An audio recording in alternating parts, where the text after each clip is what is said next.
প্রায়শই হয়। দেখুন, খুব ভালোভাবে রিলেট করতে পারবেন কিন্তু নিজেদের সাথে। একজন অভিভাবক স্কুলে এসে আপনার সাথে খুব রেগে রেগে কথা বলছে। তিনি বলছেন যে আপনি আমার ছেলেকে বকাঝকা করেছেন, এটা একদম ঠিক করেননি। আর ঘটনাটা কী হয়েছিল? ঘটনাটা হচ্ছে যে ছেলেটি বারবার ক্লাসে অন্যান্য ছাত্রদের বিরক্ত করছিল। ঠিক সেই সময়ে সেই শিক্ষক তাকে বকাঝকা করেছেন এবং ছেলেটি বাড়িতে গিয়ে বলেছে অভিভাবক এসে সেই শিক্ষককে শাসানি দিচ্ছে আর কি, যেটা প্রায়ই হয়। এইরকম সিচুয়েশনের আপনি কি করবেন? ক্লাসে দুটি ছেলে আছে, সুমন এবং অর্ণব, প্রতিদিন ঝগড়া করে। আজ সুমন এবং অর্ণবের বই ছুঁড়ে ফেলে দিয়েছে। স্বাভাবিকভাবে ক্লাস থেমে গেছে। ক্লাস চলাকালীন এই ঘটনাটা ঘটছিল এবং সবাই কিন্তু ঘটনার দিকে তাকিয়ে আছে যে কী হবে এবার। শিক্ষক হিসেবে সেই সময়ে আপনি কি করবেন? আপনার ক্লাসে একটি মেয়ে আছে, সেই মেয়েটা কিন্তু পড়াশোনায় অত্যন্ত মেধাবী, কিন্তু একটা সমস্যা হচ্ছে শুধু সে একা একা কাজ করবে, এটাই সে পছন্দ করে। কারো সাথে সে মিশতে চায় না এবং গ্রুপ অ্যাক্টিভিটিতেও সে কিন্তু অংশ নেয় না। এবং তার বাবা মাকে যখন সে বিষয়টা আপনি জানিয়েছেন, তার বাবা মা বলছে ঠিক আছে, তো এটা তো কোনো সমস্যার বিষয় না, আমার মেয়ে এরকমই, বরাবরই এরকম, ছোটোবেলা থেকেই সে এইভাবেই বড় হয়ে আসছে।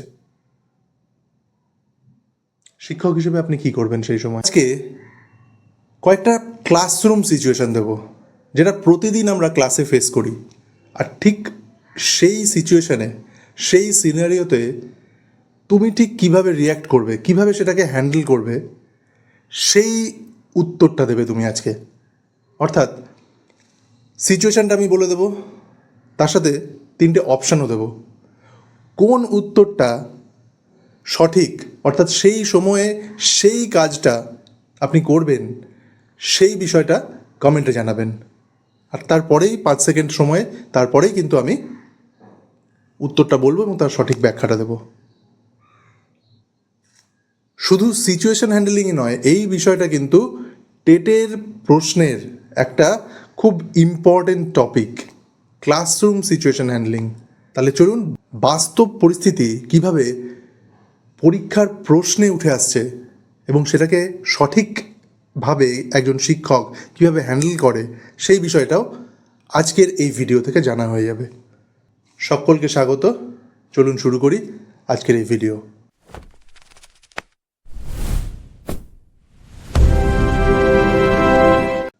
প্রথম সিচুয়েশন, ক্লাস 4, আপনি বাংলা পড়াচ্ছেন। হঠাৎ দেখলেন একটি মেয়ে, তার নাম ধরুন রিয়া, সে চুপ করে বসে আছে, চোখ লাল হয়ে আছে, সে কাঁদছে এবং বাকি বাচ্চারা কিন্তু পড়ছে। তবে একটা বিষয় লক্ষ্য করার মতো, রিয়া বলে যে মেয়েটি কাঁদছে সে কিন্তু অন্যান্য সময় যথেষ্ট অ্যাক্টিভ থাকে এবং ভালো পড়াশোনা করে, তাহলে হঠাৎ সে কেন কাঁদছে? আর সেই সময় শিক্ষক হিসেবে তুমি ঠিক কী করবে? এই 3টে অপশান। পড়ানো চালিয়ে যাবে, পরে বিরতিতে জিজ্ঞাসা করবে। নাম্বার বি, সবার সামনে জিজ্ঞাসা করো রিয়া কী হয়েছে।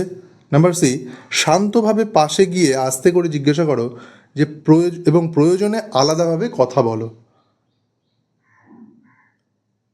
ভেবে নিয়ে কমেন্টে জানান যে সেই মুহূর্তে আপনি কী করবেন। সঠিক উত্তর হলো নাম্বার সি, আস্তে করে তাকে আলাদাভাবে ডেকে জানতে চাইতে হবে যে আসলে তার কী হয়েছে। দেখুন, আসলে একটা বিষয়টা কি, আমাদের উচিত প্রতিটি মানুষের আবেগকে সম্মান জানানো। সে বয়সে যতই ছোট হোক না কেন, তার সেই সম্মান পাওয়ার অধিকারটা কিন্তু রয়েছে।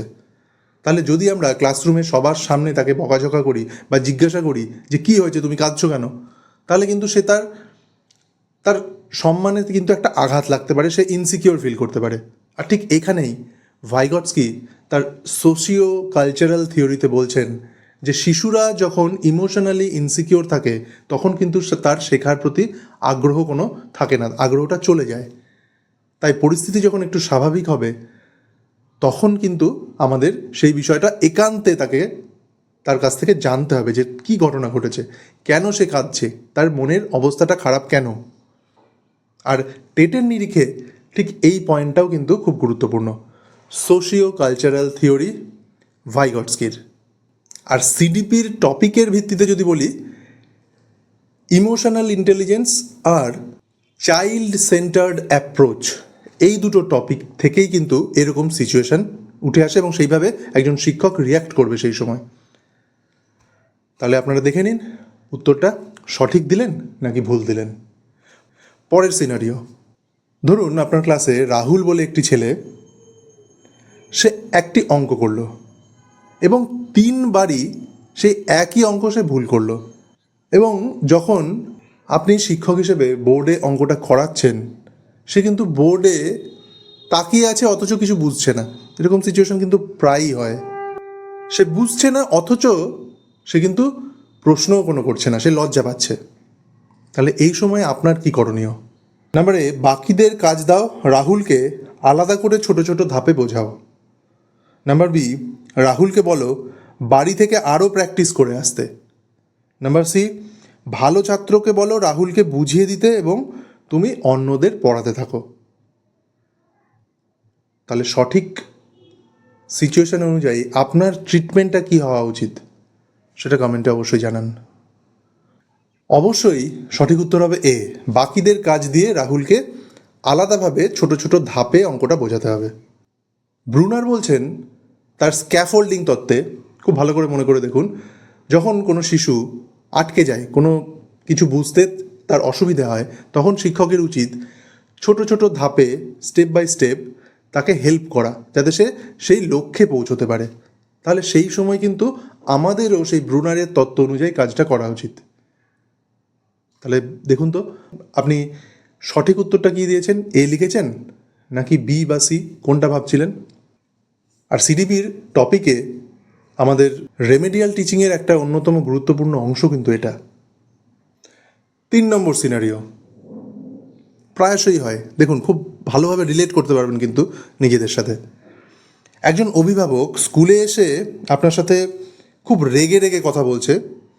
তিনি বলছেন যে আপনি আমার ছেলেকে বকাঝকা করেছেন, এটা একদম ঠিক করেননি। আর ঘটনাটা কী হয়েছিল? ঘটনাটা হচ্ছে যে ছেলেটি বারবার ক্লাসে অন্যান্য ছাত্রদের বিরক্ত করছিল। ঠিক সেই সময়ে সেই শিক্ষক তাকে বকাঝকা করেছেন এবং ছেলেটি বাড়িতে গিয়ে বলেছে অভিভাবক এসে সেই শিক্ষককে শাসানি দিচ্ছে আর কি, যেটা প্রায়ই হয়। এইরকম সিচুয়েশনের আপনি কি করবেন? নাম্বার এ, নিজেকে জাস্টিফাই করতে হবে, আপনার ছেলেই দোষ করেছিল সেটা প্রমাণ করার চেষ্টা করবেন। নাম্বার বি, শান্তভাবে শুনে স্বীকার করো যদি ভুল হয়ে থাকে এবং পাশাপাশি সমাধানও খুঁজতে হবে। নাম্বার সি, অভিভাবককে বলতে হবে পরে আসতে, তিনি এখন ব্যস্ত আছেন। সঠিক উত্তর অবশ্যই নাম্বার বি, শান্তভাবে শুনে নিজের ভুলটা স্বীকার করে নেওয়া অনেক বুদ্ধিমানের কাজ, এবং পাশাপাশি এটাও করতে হবে যে এই সমস্যার সমাধানটা কী রয়েছে। আমাদের প্রফেশনাল এথিক্সটা কিন্তু ভুলে গেলে চলবে না। তার সাথে শিশু শিক্ষার খুবই গুরুত্বপূর্ণ একটা ভিত্তি কিন্তু ছাত্র, শিক্ষক এবং অভিভাবকের মধ্যে একটা সম্পর্ক। এই যে সম্পর্কটা, এটা কিন্তু খুব গুরুত্বপূর্ণ একটা ভিত। তাই ঠান্ডা মাথায় অবশ্যই এটা বলা অনেক বুদ্ধিমানের কাজ যে হয়তো সেই সময়ে একটু কড়া হয়েছিলাম, কিন্তু আমার উদ্দেশ্য খারাপ ছিল না, ওকে সঠিক শিষ্টাচার শেখানোই আমার উদ্দেশ্য ছিল। এই রকম উত্তর যদি দেওয়া হয় সেই অভিভাবককে অত্যন্ত শান্ত ভদ্রভাবে, আমার মনে হয় কোনো অভিভাবকই ভুল বুঝবেন না এবং তিনি শিক্ষকের সৎ উদ্দেশ্যটা সঠিকভাবে বুঝবেন। সিনারিও 4, আমাদের প্রত্যেকের স্কুলেই কোনো না কোনো CWSN বাচ্চা কিন্তু থাকেই। তারা কিন্তু বিভিন্ন সময় বিভিন্ন রকমভাবে রিয়্যাক্ট করে। আজকে এখন এই মুহূর্তে যে সিনারিওটা আমি বলতে চলেছি সেটা কিন্তু তাদেরকে কেন্দ্র করে।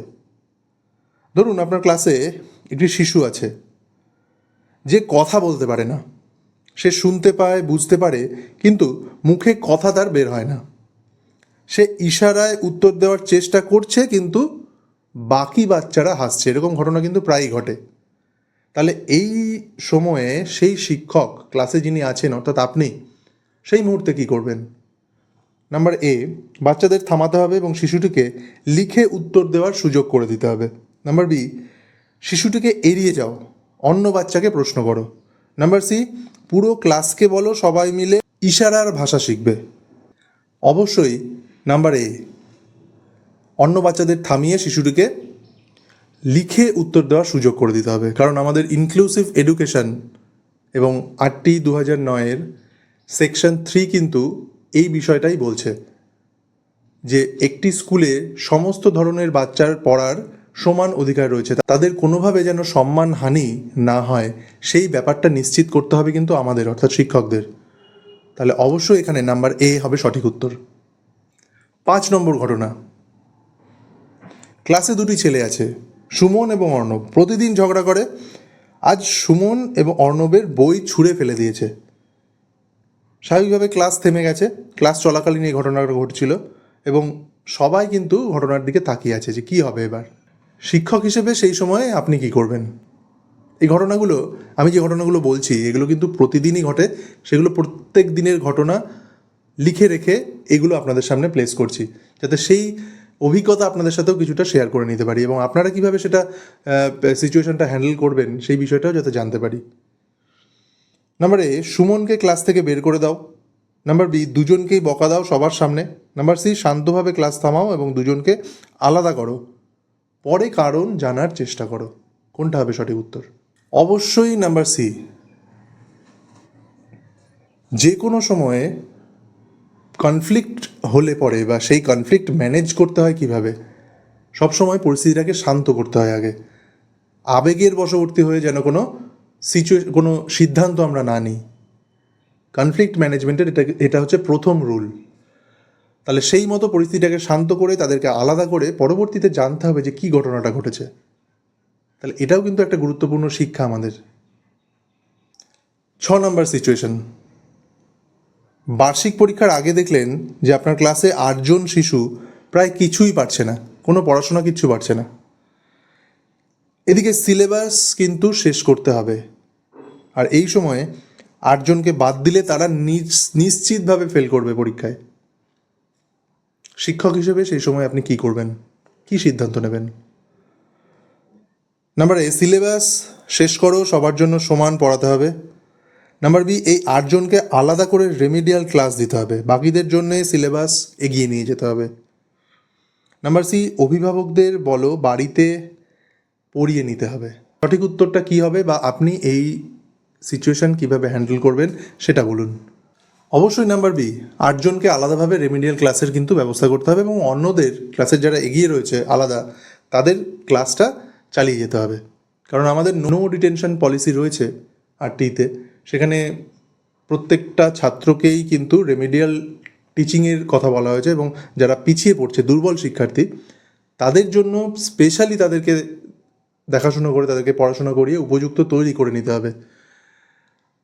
আর ডিফারেন্সিয়েটেড ইনস্ট্রাকশন এর নীতি কিন্তু বিভিন্ন ধরনের যে শিক্ষার্থী আমাদের ক্লাসে পড়ছে, সবাই যে ভালো ছাত্র, মেধাবী ছাত্র তা নয়, অনেকে পিছিয়ে পড়ে আছে, তাদেরকেও একসাথে নিয়ে চলা ডিফারেন্সিয়েটেড ইনস্ট্রাকশন কিন্তু সেটাই বলছে।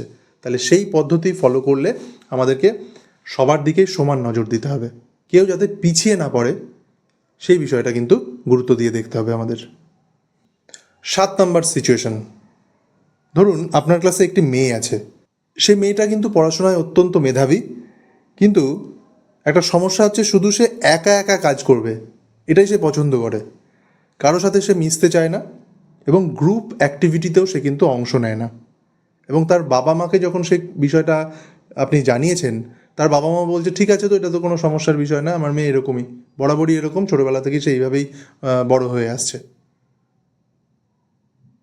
শিক্ষক হিসেবে আপনি কি করবেন সেই সময়, বা সেই মেয়েটির সাথে সেই ছাত্রীটিকে আপনি কিভাবে পড়াবেন? ক্লাসে তো অনেক ছাত্রছাত্রী রয়েছে, তাদের মধ্যে থেকে। নাম্বার এ, তাকে জোর করে গ্রুপে যোগ দিতে বলবেন এবং সামাজিকতা শিখতে হবে এই বিষয়টা তার মাথায় চাপিয়ে দেবেন, জোর করে তাকে শেখাবেন। নাম্বার বি, তাকে একা কাজ করতে দিতে হবে এবং তাকে বলতে হবে যে সে ভালোই করছে, এইভাবে তাকে অ্যাপ্রিসিয়েট করতে হবে। নাম্বার সি, ধীরে ধীরে পেয়ার ওয়ার্ক দিয়ে শুরু করতে হবে, অর্থাৎ জোড়ায় জোড়ায় কাজ করা, এবং তাকে কমফোর্টেবল একটা সিচুয়েশনের মধ্যে নিয়ে আসতে হবে, কোনোভাবে যেন তাকে ফোর্স না করা হয় সেই বিষয়টা মাথায় রাখতে হবে। কোনটা আপনি করবেন, কোন সিচুয়েশনটা, এই সিচুয়েশনটা আপনি কীভাবে ডিল করবেন? অবশ্যই সঠিক উত্তর সি, তাকে আস্তে আস্তে গ্রুপ অ্যাক্টিভিটির দিকে নিয়ে যেতে হবে, তবে ফোর্স করলে চলবে না, আস্তে আস্তে পেয়ার লার্নিংয়ের মাধ্যমে গ্রুপ অ্যাক্টিভিটিতে নিয়ে যেতে হবে। কারণ আমরা জানি যে হার্ভার্ড গার্ডনারের মাল্টিপল ইন্টেলিজেন্স তত্ত্ব বলছে যে প্রত্যেকটি শিশুর বা শিক্ষার্থীর শেখার ধরন কিন্তু আলাদা।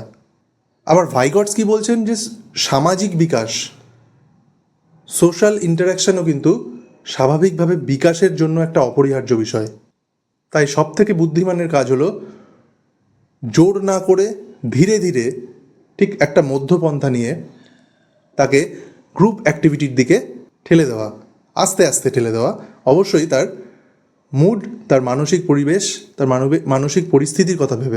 তাই অবশ্যই তাকে ধীরে ধীরে সামাজিক করে তোলার যে প্রচেষ্টা, সেই সিদ্ধান্তই কিন্তু সঠিক সিদ্ধান্ত হবে শিক্ষকের।